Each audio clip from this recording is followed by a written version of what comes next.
20절 저와 함께 같이 읽겠습니다.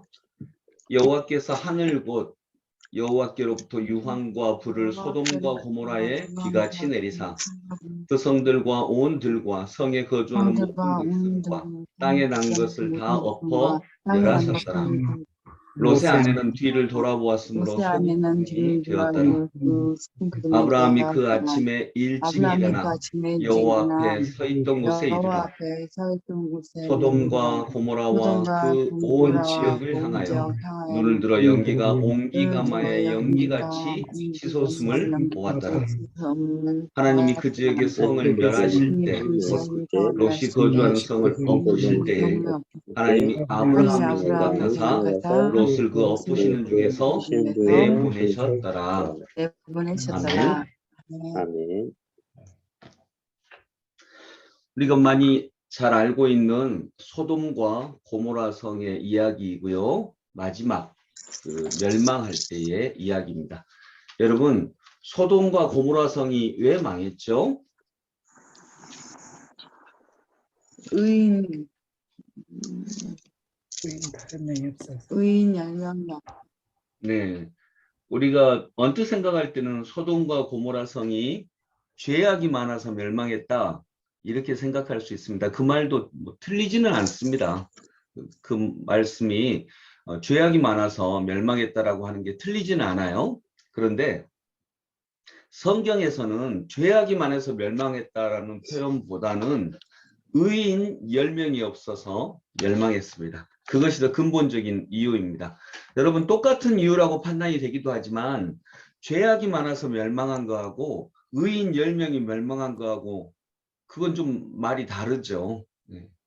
그러면 만일 의인 10명이 있었다면 소돔과 고모라 성이 죄악에 가득 찬 성이었어도 멸망하지 않았다라고 하는 거죠. 즉 어쩌면 여러분 오늘날 우리들이 살아가는 이 세상도 실은 죄악으로 가득 차 있는 세상 아니겠습니까? 죄악으로 가득 차 있죠. 근데 우리가 멸망하지 물론 이제 점점 그것도 빼앗길 수 있겠지만 하나님께서는 죄인이 많아서 멸망시키신 게 아니라요. 의인이 없어서 멸망시키신 거죠.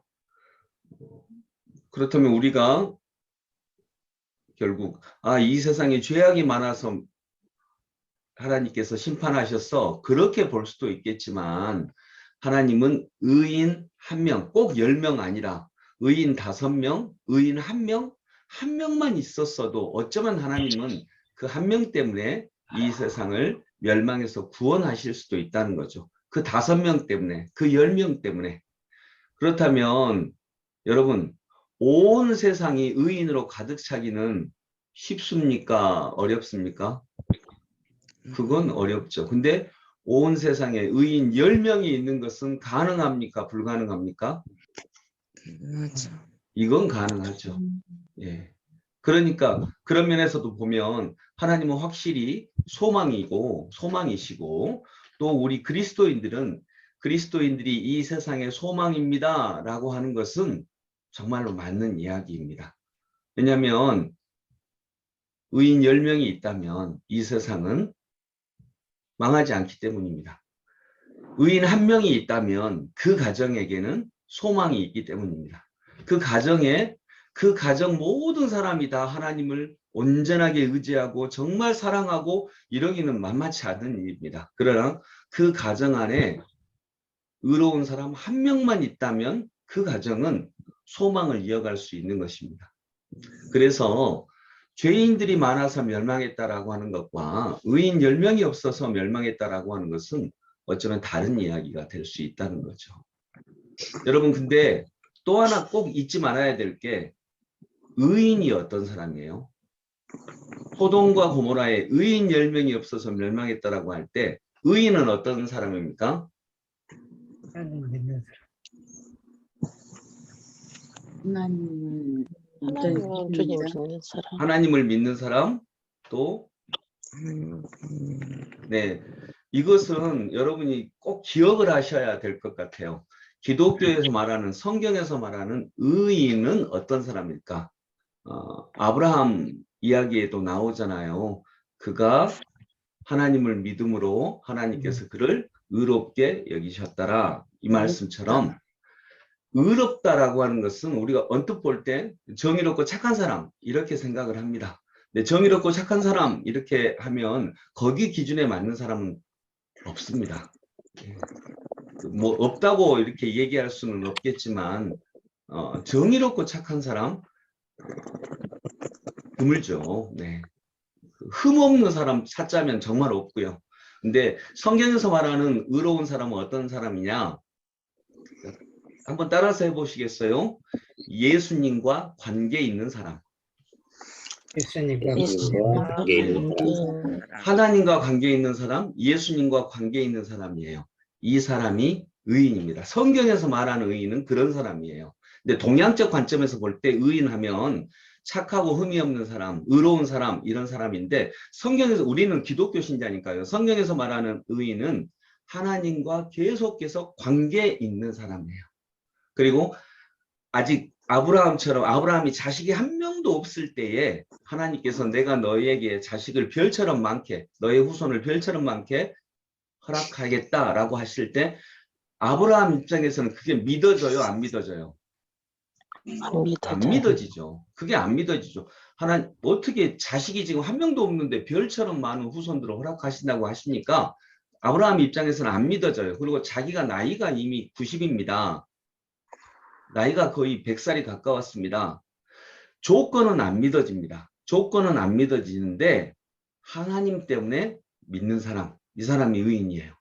그러니까 하나님과 관계가 있고 그 관계가 있기 때문에 하나님의 말씀을 믿어지지 않는 상황 속에서도 믿는 사람, 이 사람이 하나님과 관계가 있는 사람인데 그러니까 하나님과 관계가 있는 사람이 의인이에요. 그래서 기독교는 내가 착한 사람, 정의로운 사람 막 되는 게 아니고요. 물론 그게 나쁘다는 건 절대 아닙니다. 계속 얘기하지만 그거보다 더 근본적인 것은 하나님과 날마다 관계를 맺고요. 관계가 맺어지니까 하나님을 바라보게 되고 하나님의 말씀을 살펴보게 되고 의지하게 되면서 자기를 날마다 하나님께 가까이 나아가게 하는 사람입니다.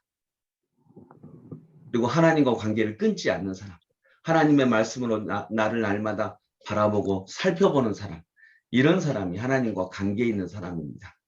그래서 하나님과 관계 있는 사람, 즉 하나님의 가족, 하나님의 가족이 있으면 이 세상은 망하지 않는다라고 하는 것입니다. 죄인들이 있더라도.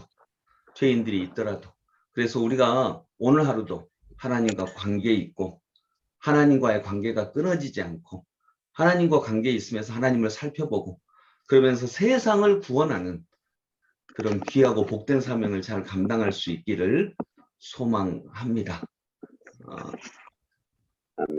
하나님께서 그러한 은혜를 오늘도 부어주시기 원하고요. 또 저희들을 통하여서 이 세상을 구원하시고 은혜 주시는 은총이 있기를 기도합니다. 여러분 아브라함의 상속자가 누구예요?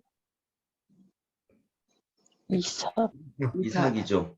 에서하고 아브라함의 상속자가 이스마엘하고 아브라함의 아들은 이스마엘하고 이삭이 있었어요. 그 둘 중에 누가 상속자예요? 이삭이죠. 이삭의 아들은 또 에서와 야곱이 있죠. 예, 야곱이에요. 야곱이 상속자죠. 네. 이제 그렇게 보면 제일 처음에는 상속자를 찾아요. 이스마엘과 이삭 중에 이삭을 상속자로 잡으셨고 에서와 야곱 중에 야곱을 상속자로 잡으셨어요. 야곱은 아들이 몇 명? 12명. 예, 12아들 중에 누가 상속자예요? 유다. 마지막 네, 12번. 저기 맞아. 이게 아주 중요합니다. 유다. 야곱의 12아들 중에 누가 상속자입니까? 요셉이요. 요셉. 요셉. 또 요셉은 아니 큰아들 큰아들 이름이 예. 아들이야. 큰아들은 상속자가 아니에요. 큰아들이 누구더라? 근데 큰아들은 상속자가 아닙니다. 지금 야곱은 10번째 아들, 유다는 4번째 아들. 유다. 둘 중에 하나거든요. 언뜻 볼 때 일단 야곱이 이집트의 총리가 됐고요. 이제 유다가 예수님의 자손, 예수님이 유다 지파에서 나오시잖아요. 유다적 시작. 유다가 그러면 근데 여러분, 자, 상속자, 땅을 누가 받았어요? 나중에 보니까 유다 지파만 유다가 갔어. 유다 지파만 땅 받았나요? 12지파가 다 받았지. 근데 그래요. 베냐민 다 받았는데 12지파. 그리고 신앙도 그 신앙을 이어가라는 말씀을, 자, 이삭 때까지는 상속자가 있어요. 근데 하나님께서 야곱을 통해서 이스라엘에게 주신 축복이 뭐냐면요. 크고 작음은 있지만 12지파가 다 상속자예요. 땅도 받았고요. 신앙도 받았어요. 물론 그중에 유다 지파에서 예수님이 나오고, 또 근데 예수님이 유다 지파입니까? 온 인류의 구원자이시죠. 그리고 야곱이 요셉이, 그러니까 요셉은 근데 지파가 아니에요. 그의 두 아들이 지파가 되죠. 그러니까 중요한 건 뭐냐면 야곱 때부터는요, 그냥 12지파가 다 상속자입니다. 믿음도 땅도 12지파에게 나눠주잖아요. 그리고 그들에게 다 하나님을 믿고 의지하고 그 말씀을 신뢰하라고 하잖아요. 그러니까 땅을 많이 받고 적게 받고는 있지만 다 상속자입니다.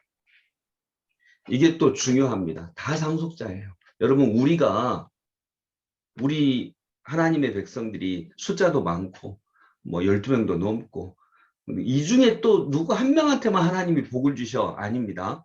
다 상속자입니다. 누구 하나 빠짐없이 다 상속자입니다.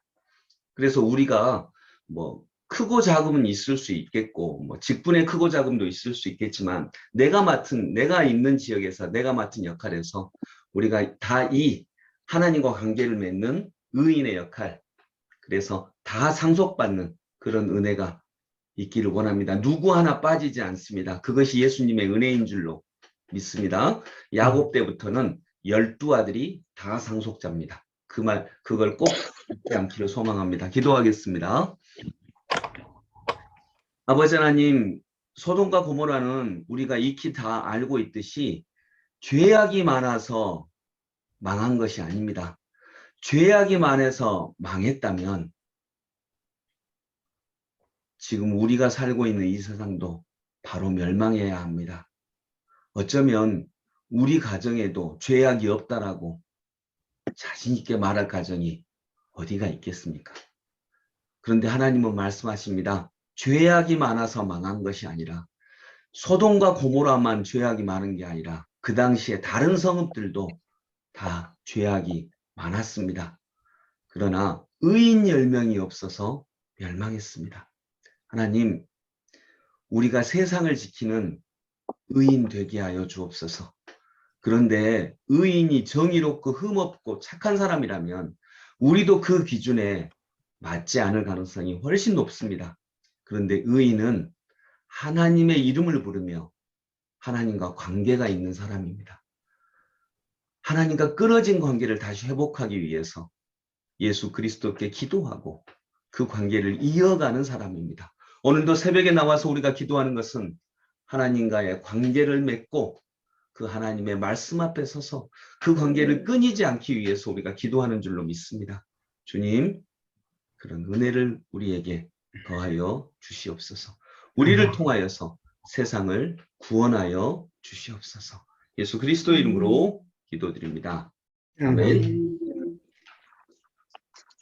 찬송하겠습니다. 찬송가 252장 찬양드립니다. 252장.